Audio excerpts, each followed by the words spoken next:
Mhm. Boker Or, Beshem Hashem, Naaseh Venatziach, en ce mardi matin 29 du mois de novembre, et nous sommes déjà le Hé du mois de Kislev. Bezrat Hashem. Alors, dans la liste que nous avons, oh ben alors là, c'est incroyable. Shiur acheté, thème, la méchanceté des gens par Nathalie Zetoun, pour la réussite de leur future installation à Bnei Brak, très vite. Bezrat Hashem, Nathan Ben Eliaou et Nathalie Simcha Bat Soli. Bezrat Hashem, Bracha, Batzlacha. Bechol Masiyadem, Yatzlichu V'Yarvichu, Bezrat Hashem, Yitbarach Bakol, Mikol Kol. On pensera à une grande réfoua shlema en même temps pour Morat Imi, Sarah Taleh, Bat Efrat, Miriam Menay, Ben Esther Chaya, Ruchama Esther, Bat Rivka, Ben Simon, Jean-Luc Shlomo, Ben Zeira Meir, Ben Ruth Soufan, Sarah Bat Sassia, Joan Miriam Bat Sarah, Eric Shua, Hay, Ben Arlet Kouka, Nossi Rachel, Bat Silvet, Gezala, Chaya, Bat Esther, Ben Amos Avram, Ben, Chaim, Ben Amalia Malka, Vichen Talia, Simi, Bat Virginie Esther. וללפלפי הבדלים, לעילוי נשמת כל מת ישראל, אורן המחלוף בן שרה, ז'יזל מזל, בת ציפורה, רולנד ציון בן מרים, מרדכי וכן השם הטוב, ג'רר יוסף בן ישראל זיתון, et le docteur qui nous a quitté hier, Alain Baruch Yosef Ben Léa, Mishpachat Elbaz, Alav Shalom, lui-même médecin, parti d'un arrêt cardiaque, subitement, en plein match de foot. Pas lui qui joue au foot, hein, il regardait un match de foot avec son fils, et l'ange est venu le prendre là où il était. Ok. Alors, le sujet, juste un instant, j'ai bien aimé comment elle m'a marqué ça. La méchanceté des gens. Oh. La méchanceté des gens. Est-ce que les gens sont méchants, professeur? La gentillesse des gens, ça j'ai bien aimé, oui. Mais non, mais en réalité, on peut le faire avec, puisque qu'est-ce que ça veut dire d'abord être méchant? Parce que quand on parle de méchanceté, il faut peut-être aussi définir qu'est-ce que la méchanceté. Vous savez, on utilise souvent des termes comme quelqu'un, par exemple, qui vient, qui te casse les pieds, tu lui demandes d'arrêter, tu dis ah là vous m'avez humilié, par exemple. Il y a des tarés un peu partout aussi. Tu dis à quelqu'un arrête s'il te plaît, c'est ma voiture, t'allonges pas dessus. Comme ça, tu me parles devant tout le monde. Il y a des gens, faut les refaire au niveau de l'esprit. Hein. Alors, qu'est-ce qu'on appelle la méchanceté? Hein? Comme l'autre, il lui dit, je t'ai prêté 10 000 shekels, quand est-ce que tu me les rends? Il dit, ouais, comme ça, devant tout le monde, tu dis que tu m'as prêté de l'argent. Non, je te parle doucement, c'est toi qui n'arrêtes pas d'hurler, t'attires tout le monde. C'est une vraie histoire. Hein. Il y a des gens, faut repasser le cerveau, quoi. Prends le cerveau, tu repasses avec un fer bien chaud. Le maître Yeshbaya, qu'est-ce qu'on appelle de la méchanceté? Définition Larousse, monsieur le professeur Lévy. C'est celui qui sait que c'est mal et qui le fait volontairement. Alors, qu'est-ce que le mal? Qu'est-ce que le mal? La nature de l'homme, Rousseau aurait été d'accord avec toi et pas d'accord avec toi. C'est un philosophe français contemporain d'ailleurs, et c'est un grand sujet. Est-ce que l'homme est né mauvais depuis sa conception? Selon la Torah, oui. L'homme est mauvais depuis sa conception. Chez Neymar, qui Yetzer Lev Adam Ramine Urav.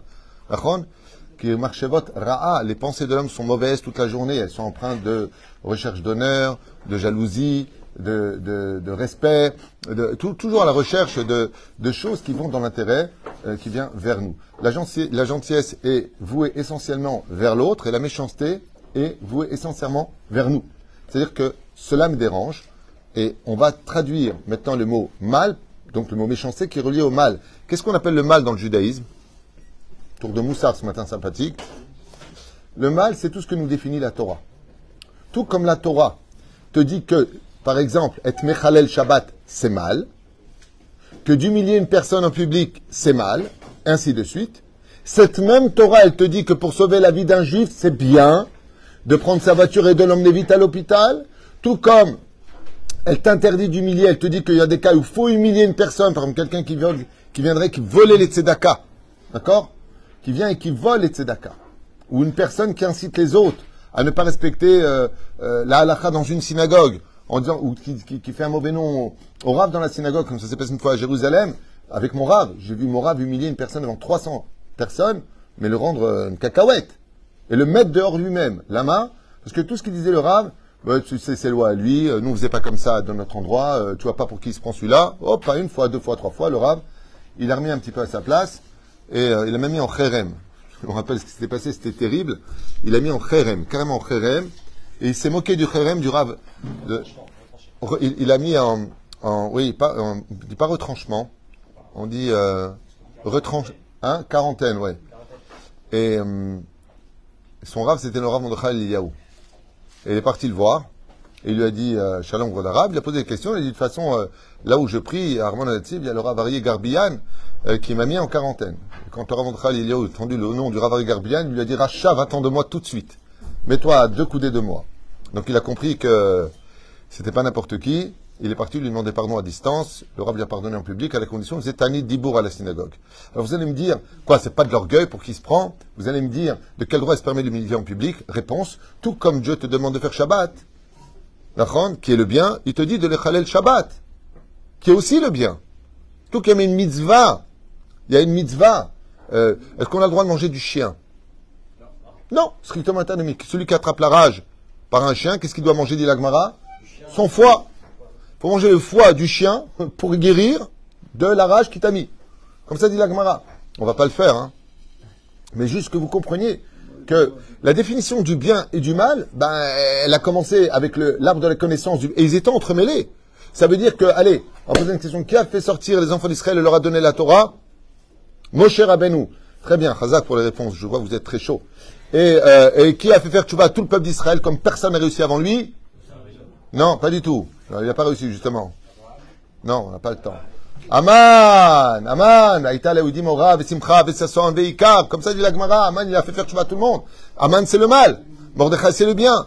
Mais qui te dit que le bien et le mal sont réellement... Il y a des gens, tu vas les éduquer avec des belles paroles. Il y en a d'autres, les belles paroles, ils prennent ta gentillesse pour de la faiblesse. Donc tu vas être dur par éducation. Mais ça veut dire que tu es mauvais? Non. Non. Moi, je me rappelle que quand j'étais avec Rabbi Moshe Ederi, il était doux avec tout le monde. Avec moi, il était dur. Avec moi, il était dur. Quand j'ai fait tchouva, j'ai une tête dure comme ça aussi.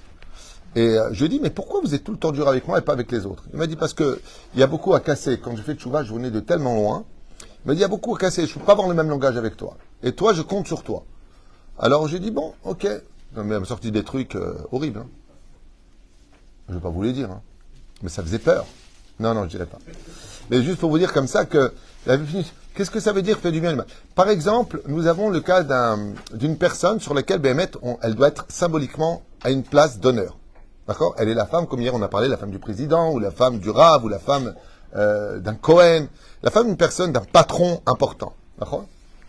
Et j'estime que la façon dont cette personne se conduit n'est pas digne de son rôle à jouer. Ça peut arriver aussi. D'accord? Alors, est-ce que j'ai le droit d'aller lui dire, ou de dire, c'est pas correct? On voit que c'est une arriviste. Elle a eu la chance de se marier avec lui, et que cette personne, que ce soit un homme ou une femme, hein, peu importe. On va prendre le cas d'une femme avec un homme important, qui a un rôle symbolique à jouer au sein d'une communauté, ou au sein de son travail, ou au sein de la ville. S'il est maire d'une ville, par exemple, est-ce que j'aurai le droit de dire que ce que cette personne fait n'est pas à la hauteur de ce qu'on attendrait de la place où elle est?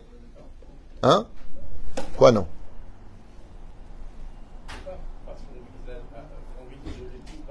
Donc, selon vous, il n'y a pas de Ochiach, Tochiach et Amiterzer. On n'a pas le droit de dire à une personne, excusez-moi, par exemple, je vais voir un Rav, excusez-moi, Rav, c'est pas digne de vous ce que vous faites.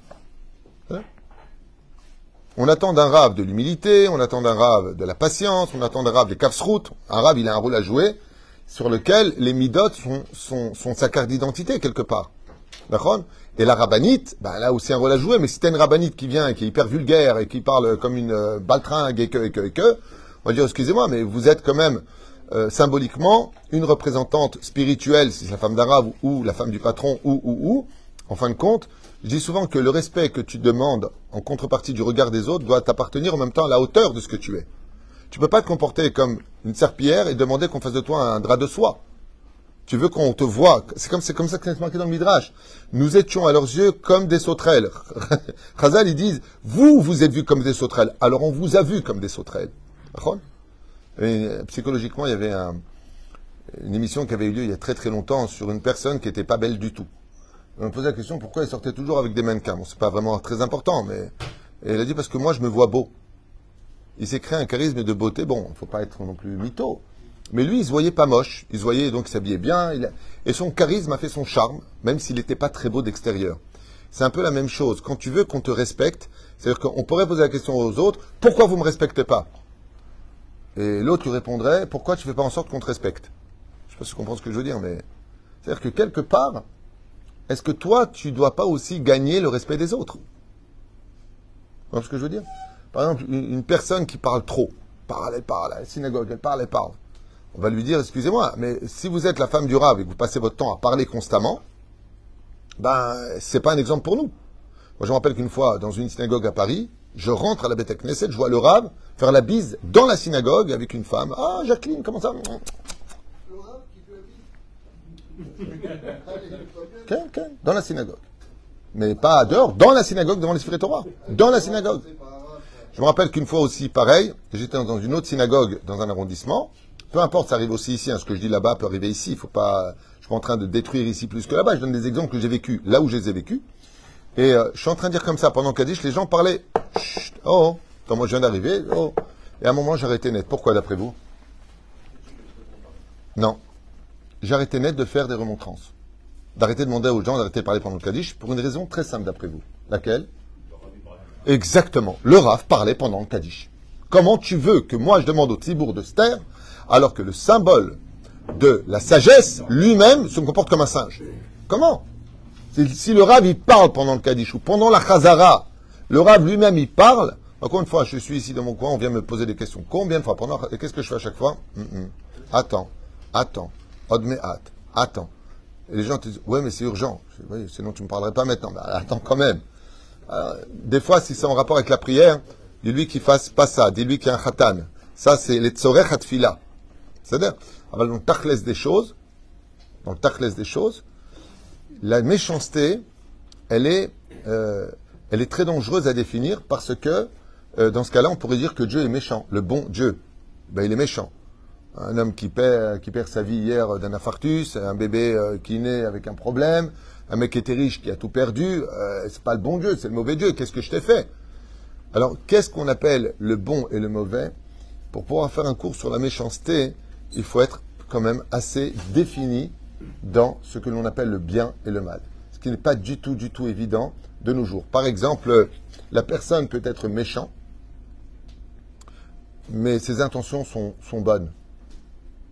Donc, comment ça s'appelle s'il a été méchant et que ses intentions étaient bonnes? De la maladresse. Ça veut dire qu'il y a, encore une fois, j'insiste beaucoup sur cette nekuda précise, le fond et la forme. On peut avoir raison, mais la forme des mots nous donnera tort. C'est-à-dire qu'on peut avoir raison sur un sujet, mais les mots que je vais utiliser sont déformés par rapport à la réalité et surtout ma réception. Ce qui fait que ce qui va définir le bien et le mal, c'est l'intention de ce que j'ai vraiment en moi. C'est pour ça que Chazal nous dit qu'on est essentiellement jugé sur les intentions et non pas sur les gestes eux-mêmes. Marshava tova mitztarefet le maaseh. Une bonne pensée, même si tu l'as pas fait parce que tu pouvais pas la faire, t'es comptabilisé comme si que tu l'avais fait. Et c'est pour cela que c'est très compliqué et difficile de définir dans l'absolu ce qui est le bien et le mal, si ce n'est que ce que la Torah elle-même, dans son code de la route, nous donne comme étant le bien et le mal. Quelqu'un qui décide de fumer le Shabbat parce qu'il en a rien à faire de Shabbat, c'est bien ou mal? Hein? C'est mal. Parce que la Torah dit que c'est mal. Mais tu dis ça à un psychiatre aux États-Unis, il te dit, vous êtes fou, quoi. Le mec, il veut voir un bon film, une petite cigarette, il est avec sa femme, ses enfants, il regarde un bon James Bond avec tout ce qu'on pourrait imaginer d'incestueux dedans, pendant le Shabbat Kodesh, et il aime Dieu dans son cœur. Ben, est-ce que c'est de la méchanceté? Non. À son niveau à lui, c'est de l'ignorance. Non, il ignore aussi son rôle de juif, mais dans le Tachles des choses, dans le monde en lui, il l'appelait méchant. Racha. C'est ça? Kipchuto. Ça, c'est ce qu'on appelle le côté défini du bien et du mal. C'est ce que la Torah va nous définir. Est-ce que tu as le droit ou pas alpi Torah? La deuxième chose, juste avant, c'est le mal, gaseruach. C'est le mal de l'autre, c'est-à-dire, là, on parle dans les bas-fonds. Ceux qui se moquent tout le temps des uns et des autres, c'est méchant. Il n'y a pas d'intérêt. Celui dont le cœur est tout le temps jaloux.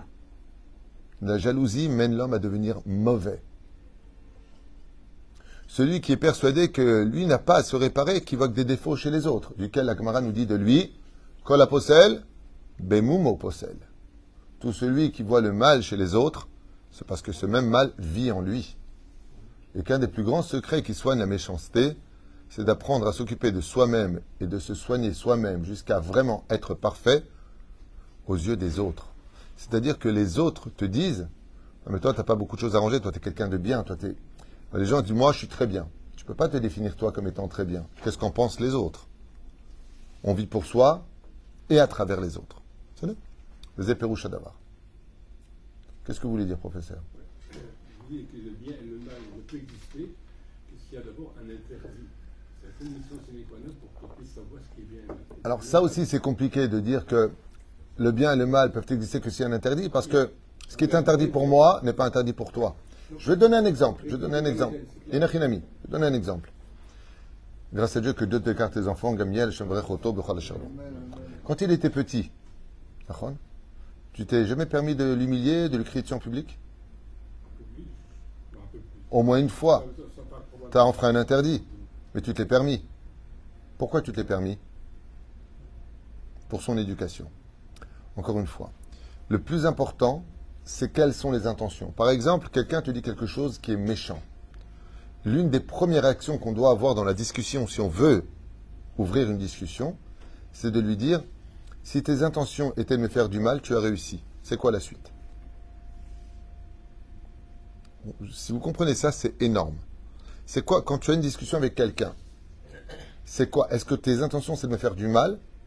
Je vais dire non, pas du tout. Je dis, toi, tu es en train de me dire que je te dois 2000 shekels, je te dois rien du tout. C'est quoi le truc? Tu veux venir dans le déni? Il y a un beddin. Tu as donc un shtar, tu as deux témoins. C'est l'akha qu'il demande. Non, j'ai rien. Alpi alakha, goodbye. Ah bah oui, t'as été idiot. Fallait pas prêter. Tu prêtes, faut des témoins. Tu prêtes, faut un shtar, faut signer. Je me suis emprunté 2000 shekels que je devrais rendre à telle date précise, signé par deux témoins, ou signé par celui qui l'a emprunté, ou au moins un WhatsApp. Kipchuto, amène des traces. Sinon, on va te dire quoi? Bah, t'es un rêveur. T'as rêvé que je t'ai prêté. Devant un beddin, vous savez ce qu'il vous fait le beddin? Au revoir. Ou alors il te fait jurer au Sefer Torah. Allez. Mais le WhatsApp, il est comme c'est pas la même chose. C'est mieux que rien. C'est mieux que rien. Les fachot, tu peux envoyer, par exemple, tu prêtes 20 000 shekels, il te rend 4 000. Tu marques, il reste 16 000 en ce jour. C'est comme le contrat. Et donc, ainsi donc, tu n'as pas de... moi, j'ai quelqu'un qui pensait qu'il devait encore 4 000. Regardez, il devait plus de 3 500. Heureusement qu'il a marqué. Comme ça, il a un repère. Mais tu ne peux pas non plus vivre de cette façon-là. Allez, on va essayer de... Laquelle à l'advarim. Qu'est-ce qui, d'après vous, va faire d'un homme qui soit vraiment méchant? D'abord, est-ce que ça existe des gens qui sont vraiment méchants? Franchement, non. Première base de la méchanceté, celui qui croit en ses idéologies de façon 100% et qu'elles sont tout à fait néfastes. C'est le cas d'Hitler. Il avait une idéologie sur laquelle il était persuadé d'avoir 100% raison et sans aucune pitié, il l'a mis en application. C'est là. Donc, être déjà dans la bonne direction de ce qui est bon, de ce qui est pas bon. Mais qu'est-ce qui... Donnez-moi par exemple le cas d'une pathologie d'une personne qui est profondément mauvaise. Le PN, le pervers narcissique, quelqu'un vraiment de profondément mauvais. Le sociopathe, c'est des gens définis par la psychiatrie, par la psychologie, comme étant des gens foncièrement mauvais. Il n'y a pas de bon en eux. Tout le monde connaît cette histoire que vous retrouverez à Yad Vashem, de cette femme qui tenait son fils dans les bras, et vous verrez cette photo là-bas avec un SS qui pointe son fusil sur sa tête et elle tient l'enfant de l'autre côté. Parce que les SS ne voulaient pas dépenser plus de 2 balles pour 2 juifs. Donc ils mettaient l'un à côté de l'autre pour que la balle tue les deux en même temps. Et cette femme-là lui a dit à ce SS que selon elle, il ne tirera pas.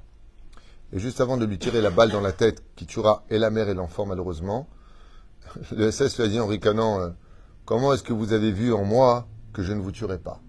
Elle lui a répondu parce que j'ai vu que votre œil gauche était bon. Il lui a sorti, il lui a dit ça c'est un œil de verre et il lui a tiré dessus. C'est qu'il y a des gens qui béhémeth sont mauvais. Il y a des gens qui sont méchants. Betachlit ara. Ça veut dire comme les démons. Le démon, par exemple, comme j'ai expliqué hier dans une vidéo, les démons sont méchants. Leur rôle, c'est la méchanceté. Ils se réjouissent de la douleur de l'autre. C'est ça. C'est pour ça d'ailleurs qu'à propos du PN, j'appelle ça des démons au visage d'ange. La vitrine est très belle, très courtoise, très polie, mais à l'intérieur, il n'y a pas de cœur. Il n'y a pas. C'est pas un cœur de pierre, il n'y en a pas du tout. Il n'y a pas d'empathie, il n'y a pas d'amour pour l'autre. C'est là. C'est déjà fait. Donc, la distinction qu'il faut établir, il y a le point pathologique, où la question du bien et du mal ne se pose pas. Mais En psychiatrie, le bien et le mal n'a pas de sens au sens psychiatrique, au sens pathologique. La pathologie ne relève pas du bien et du mal au sens moral. Il n'y a pas de morale au sens psychiatrique. donc toi, tu dis qu'il faut séparer le côté psychiatrique, les pathologies. Au sens moral, Ok, donc toi, tu veux revenir. Alors, de mon étude à moi, par contre, je vais te répondre. S'il n'y a pas une pathologie quelque part, c'est-à-dire une blessure d'enfant ou un choc émotionnel ou un égoïsme aigu, ce qu'on appelle les égocentriques, les gens qui sont narcissiques, de par même où tout tourne autour de leurs intérêts personnels, il y a quand même du bon en eux. Le PN, il n'y a aucun bon en lui. La définition du PN est un terme qui est très très très dangereux. au sens moral, évidemment. Inachinami, mais en tout cas, le mal est fait. C'est facile de dire que tout le monde est malade. Quand on va en France, ce qui se passe dès qu'il y a maintenant un crime, pourquoi il est malade Non, ça, ils jouent avec. En France, ils jouent avec des lois qui ouvrent l'ouverture à des horizons extrêmement dangereux en France. Chaque procès qui a lieu, comme ils ont peur que demain ça fasse une émeute et puis tant qu'on tue du juif, c'est pas vraiment important pour eux. Bon, ils vont faire ce qu'il faut, ils vont dire les mots qu'il faut, mais dans le taclès des choses, celui-là, il était malade, l'autre, il a fumé un joint avant, l'autre, il était alcoolique. Bon, c'est bien. J'aurais bien voulu que les juges qui aient décrété ces sakdines en France, j'aurais bien voulu qu'on parle de leur enfant à eux, j'aurais bien voulu voir comment eux, ils vont juger maintenant. Mais tant que c'est pas eux, c'est bien. Enfin bon, c'est ce qui se passe en France. Nous, on a les yeux tournés vers Hachem et que Akadosh Baruch Hu Bezrat Hachem, comme Damam, comme on dit en hébreu. Mais la méchanceté de par elle-même vient de quoi? Qu'est-ce qui nous manque pour devenir meilleur? Aïn Tova, un bon œil. Ouais. Une grande sagesse. Ouais. De l'humilité, absolument. Mais dites-moi ça en un mot, tout simplement, parce que vous n'allez pas tout me faire, là. La Emouna, il y a des gens méchants qui ont de la Emouna aussi.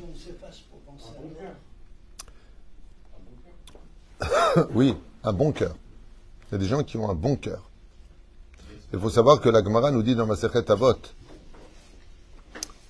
2e chapitre, 14e Mishnah, que le bon cœur, Rabbi Yochanan ben Zakkai, c'est la chose la plus importante dans ce monde.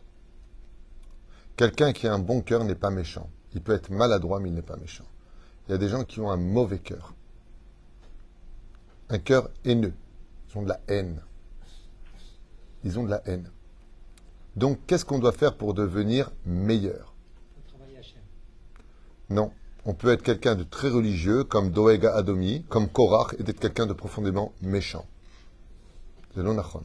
La Torah ne soigne pas de nos pathologies. Il faut arrêter avec ça. Tu prends un verre où il y a de la boue, tu mets du lait dedans, ça te fait du lait à la boue. Tu prends un psychopathe qui étudie la Torah, ça devient un rabbin psychopathe. La personne qui n'est pas égoïste et qui pense à l'autre, elle devient meilleure. Oui, d'accord, mais bon, le mot c'était tellement simple à dire.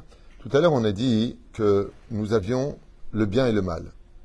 Le bien et le mal est défini par rapport à la situation. Je prends voiture le Shabbat, c'est mal, mais j'emmène quelqu'un, une femme à coucher à l'hôpital, c'est bien. Donc, l'intention. Ce qui va définir ce que je suis, c'est de prendre la bonne mesure. Le fait de trouver la mesure dans ce monde à adapter à la société dans laquelle je vis va être le bien. Donc, ça s'appelle le travail des mesures. En hébreu, des midot, Chazak u'baruch. Comment on devient meilleur? En travaillant ces midot. Il faut étudier du moussar. Étudier constamment du moussar. Celui qui veut devenir meilleur. Alors là, on va rejoindre ce qu'a dit Daniel, ce qu'a dit Yosef, l'humilité, le fait d'apprendre à se taire, le fait du bon côté les autres. C'est le travail des midot. La Torah nous a été donnée pour enrichir une personne dans ses midot par rapport à la connaissance de Dieu. C'est pour ça que tous les grands d'Israël étaient empreints de très très bonnes midot. Ils avaient de bonnes vertus. Pourquoi? Parce qu'ils vont travailler leur cœur et le rendre meilleur. C'est le but de ce monde. Et c'est pour ça que la Gemara nous dit d'ailleurs, Barati Yetzerara, Barati Lotora Tavim, j'ai créé le Yetzerara, je vais lui mettre du goût à ce Yetzerara, je vais lui donner la bonne mesure pour que ce soit agréable au palais. Donc, mettre les épices qui vont donner et relever le plat que je vais consommer. Ce qui fait que le Yetzerara, on est avec depuis notre conception. Yetzerara, la pétarovetz, on l'a jusqu'à 13 ans et un jour, ce qui fait qu'il prend de l'avance sur ce que nous sommes. Il a pris déjà une sacrée course, il a 13 ans et un jour de plus.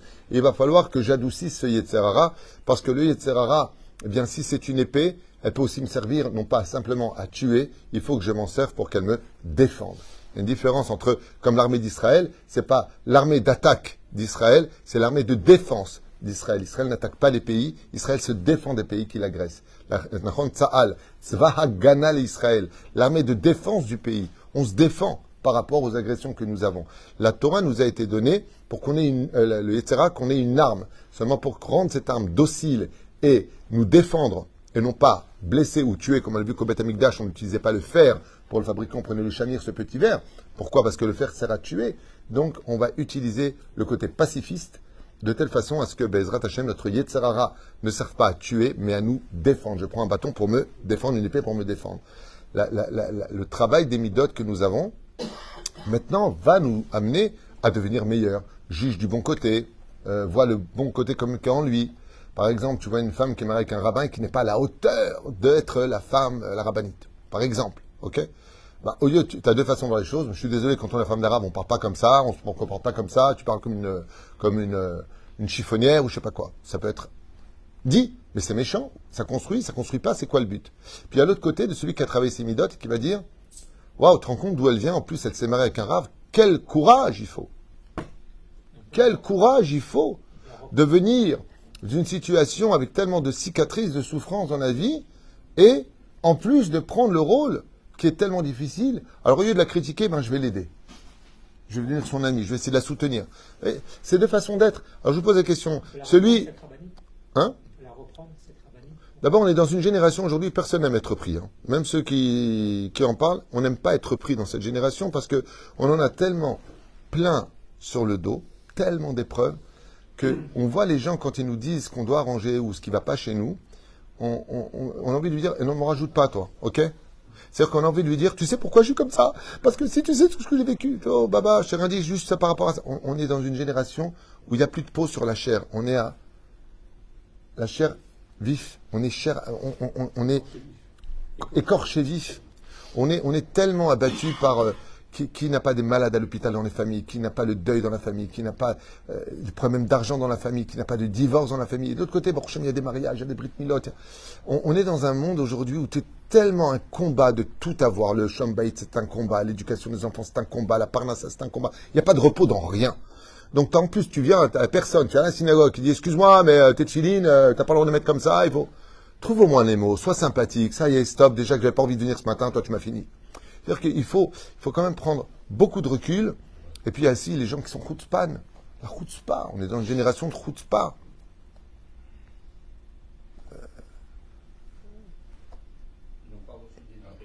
C'est très dur. C'est très dur. Qui? Oui. Oui. Oui. Alors, tu parles de la concubine numéro 2 de Elkana. Dans Shmuel Aleph, il y a Hana et Pnina. D'accord? Alors, quand on sera du niveau de Pnina, Balatro, Hakodesh, Tzadika, Yesodolam, Kechuta Seara, Pnina avait de bonnes intentions de fâcher Hana parce qu'elle estimait que son cœur n'était pas assez ouvert à la prière. Donc, qu'est-ce qu'elle a fait? Elle a poussé à mieux prier en lui disant mal. Chez Neymar, Karov, Adonai, Lechol, Korav, Lechol, Sharikra, Huhu, Behemet. Donc, qu'est-ce que va faire Hana? Elle va avoir de bonnes intentions. Le problème, c'est qu'elle a construit une mitzvah sur le dos d'une Avera. C'est que Hana a pleuré à cause de Pnina. Et chaque larme qui est tombée va noyer, malheureusement, l'avenir de Hana, de Pnina. Alors, par contre, si c'était toi ou moi, on n'aurait rien. Pourquoi? Enfin, moi. Parce que je suis rien. Dieu va pas me punir moi, qu'il va punir Pnina. Quand je serai Pnina et Shalom, que je fasse une chose pareille, boum. Yosef Hatzadik, il a essayé de reprendre ses frères. Malgré tout, il a fait du Havak Lachonara. Il a pris pour chacun de ses frères, 10 frères, sur qui il a parlé, ils étaient 12. Il n'a pas parlé de Binyamin, pas des 10 autres. 1 an de prison pour Havak Lachonara. Alors qu'il avait... Pourquoi son niveau à lui s'est pris à un tel degré Ben, quand tu seras Yosef Hatzadik, c'est là. Je te donne un exemple pour que tu comprends, Abraham. Tu laisses tous tes enfants avec le grand de 20 ans. Tu rentres à la maison, tout ton bureau est renversé, tes stylos de valeur cassés, béquilles sur l'ordinateur, par terre. À qui tu parles? Aux petits qui l'ont fait ou à celui qui était avec eux? Le grand. Qu'est-ce que tu lui dis au grand? T'aurais pas pu faire attention, éviter ça. Et tu dis, mais moi, je suis pour rien, j'ai rien touché, moi, je ne veux même pas rentrer dans ton bureau. D'accord?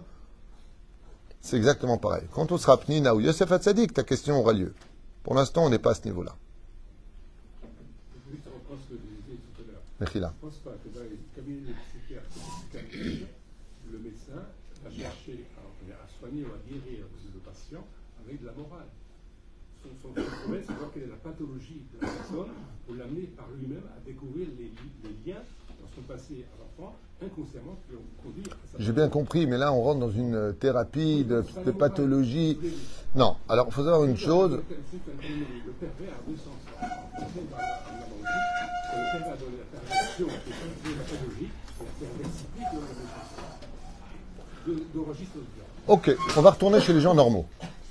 J'ai bien compris, mais là, on rentre dans un couloir qui appartient vraiment à la thérapie.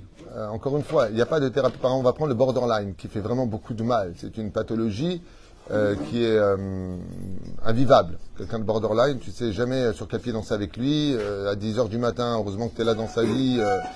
Sans lui, il serait rien et il te doit tout. Il te demande pardon pour toutes les souffrances. Et puis à 11h, t'es un moins rien que rien. Tu vaux rien. De toute façon, tu as qu'à me laisser tomber.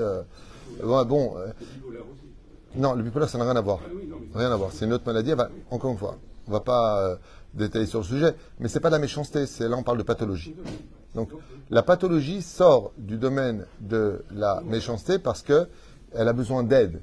Les borderline, leur thérapie à eux, leurs médicaments, c'est pas des calmants, c'est le psychologue. C'est-à-dire, ils doivent, de façon hebdomadaire, aller vider leur sac, leur mal de vivre. Et d'ailleurs, je finirai juste avec ça, c'est qu'en réalité, la méchanceté n'appartient qu'aux gens qui ont un mal de vivre réel en eux. C'est la base que je voulais finir d'ailleurs avec vous. Je voulais un peu développer, mais je n'ai pas le temps de le faire, les primes sont arrivées. Mais la méchanceté n'appartient qu'aux gens qui ont toujours un mal de vivre. Ce sont ceux qui sont toujours dans le vide de leur existence et pas dans le plein de leur existence. Parce que d'avoir du temps à perdre à être méchant avec les autres, ça démontre combien on n'est absolument pas existant à ses propres yeux.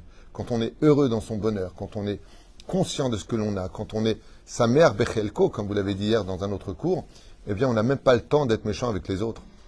C'est pas qu'on s'en fiche, on ne va pas vivre dans l'ignorance de l'autre.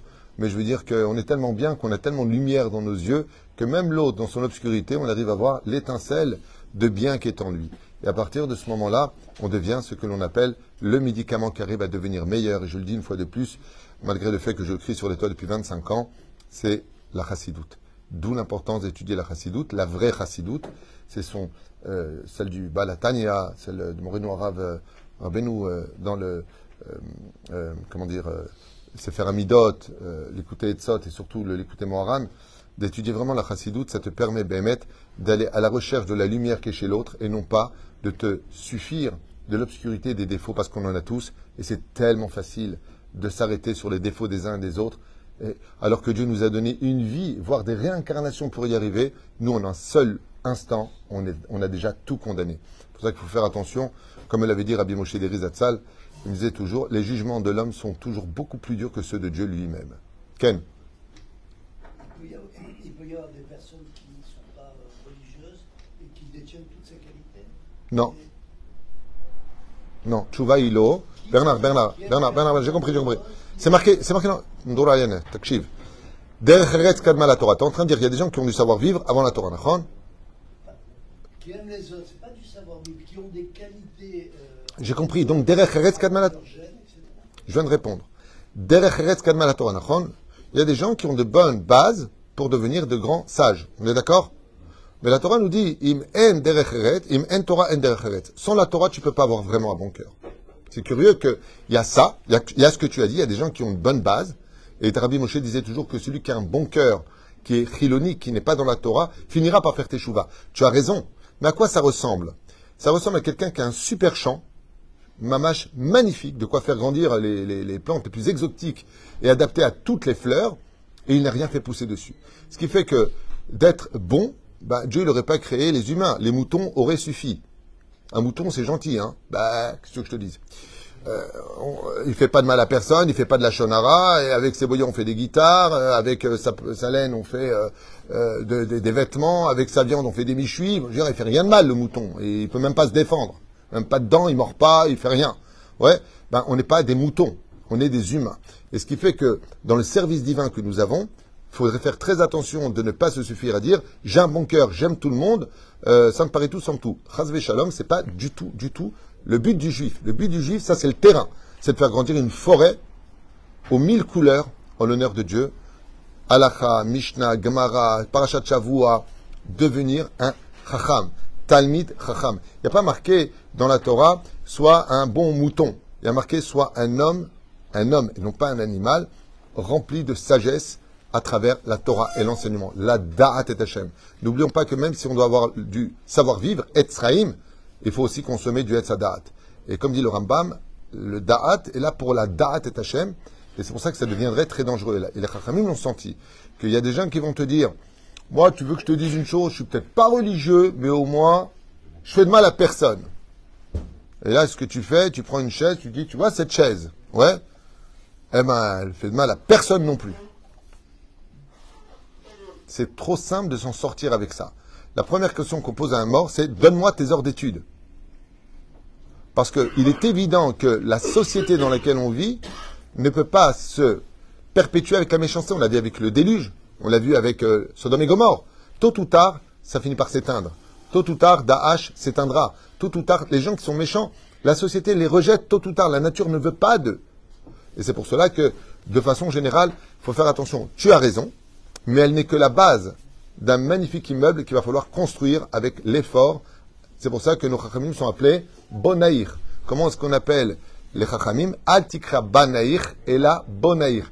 Ne vous appelez pas mes enfants, appelez-vous mes constructeurs. Pourquoi tu parles de construction? Parce que je vous ai donné un cœur comme terrain, à vous de faire grandir ce bâtiment de connaissance et de sagesse à travers ce bon cœur. Derech eretz kadma la Torah, imen Torah, en derech eretz. Il faut faire très attention à ça. Baruch Adonai le'olam amen.